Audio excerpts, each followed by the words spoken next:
Kaplou thei kahipoi kahipoi hepa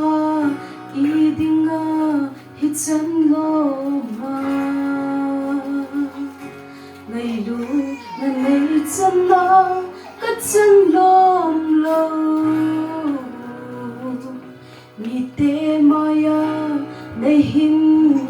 din sa hang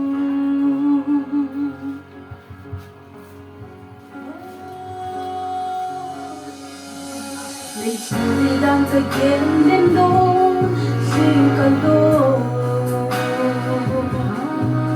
nhiều cho in đây xin hoa đến vai cây mùa xí thầy hiền vui lấy chú xin nghe nghe thầy ni nắng man đầy yên vì cái nào là cái sản phẩm này đi đồ này cả cái chỗ nhà chỗ Alhing sẽ lên cây đi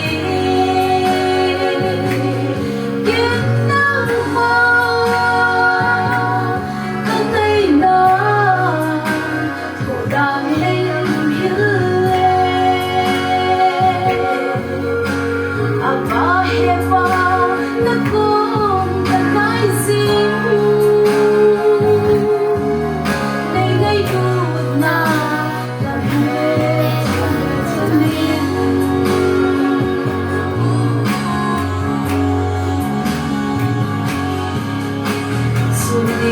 ta nay sâu bốn bước cay nặng lâu Thuốc cái tôi xài thế nào hết duyên cả đây lễ này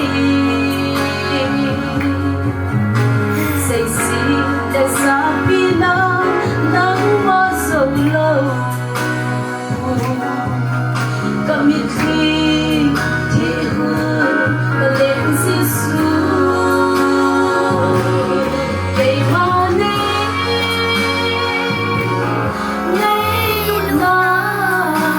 Alhing sẽ lên cây đi kiếm nắng hoa các nơi nào thụ đang nay lòng hiên lên à ba hè ba nó không cần nói gì ngày ngày đuột na cái hết xin để chân nín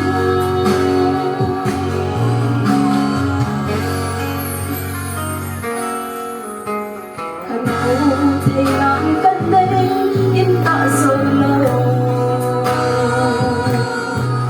ghen thầy sẽ có tiền để nắng ngậm cây kia mình bằng ngã thiếu có cố sâu hiên lên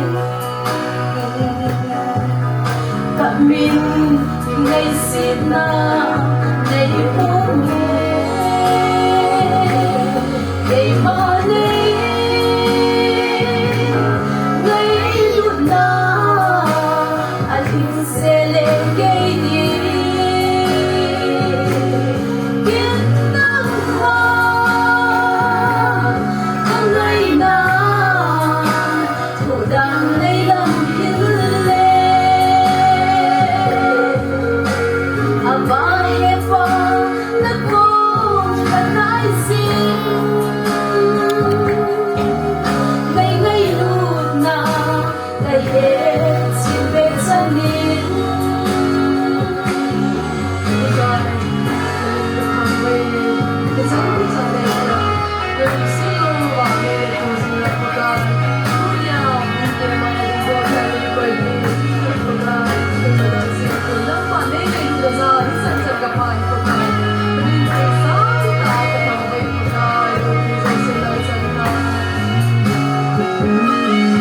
ngày mai đây ngày luôn na Alhing sẽ lên cây đi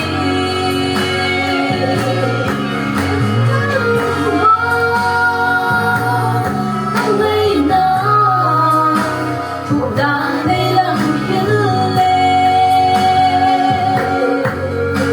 à ba he ba na con ta lại xin đây ngay lúc nào cái hết chim lệ chân nín Apa na muna sa Pagkoy ko. Đọc viên là một thiên dân tộc